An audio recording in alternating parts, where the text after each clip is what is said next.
Guys, আসসালামু আলাইকুম। সবাই কেমন আছেন? আজকে অনেক দিন পর মনটা খুব হ্যাপি হয়ে গেল, কারণ এখানে আমি অনেক কবুতর দেখতে পাইছি। এখানে যে কবুতর বেঁচে আছে এটাই তো অনেক। ঠিক আছে, গরমের ভিতরে যেই রোদ, এই রোদের ভিতরে যে এত কবুতর আছে এটাই অনেক বেশি। অনেক মানুষ খাওয়ান দেয় এখানে। এখানে মানুষের খাবারের চেয়ে কবুতরের খাবার, তারপরে আপনার বিড়ালের খাবার, এইসবের দাম বেশি।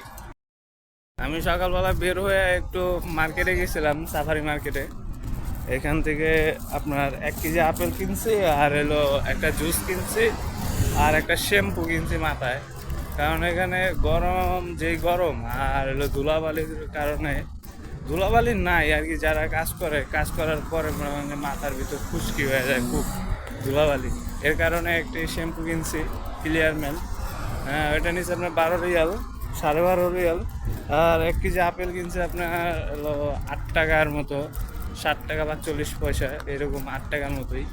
আর একটা জুস কিনছে 3 টাকা। এই মোট 21 টাকা, 22 টাকা চলে গেছে। ঠিক আছে, 22 টাকা চলে গেছে। টাকা কামাই করে না, খরচাও আছে। ঠিক আছে, যেমন কামাই তেমন খরচ। ওকে, আল্লাহ হাফেজ, সবাই ভালো থাকবেন। করছে তাই একটু এখানে বসলাম, এখানে একটু থেমা আছে, তাই একটু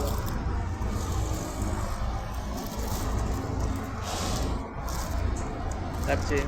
খুব ঠান্ডা, তো খুব ভালো লাগছে গরমের ভিতরে। আশা করি সবার এই গরমের ভিতরে বেশি বেশি ঠান্ডা খাওয়া উচিত। আবার অতটা ঠান্ডা না যে ঠান্ডা খাইলে আপনার শরীরের জন্য খারাপ হবে, গলার জন্য খারাপ হবে। ঠান্ডা যেমন ভালো গরমের জন্য, আবার ঠিক তেমনই খুবই খারাপ। তো যে কোনো জিনিস ভেবে চিন্তে খাবেন। ভালো থাকবেন। ওকে, টাটা, আল্লাহ হাফেজ।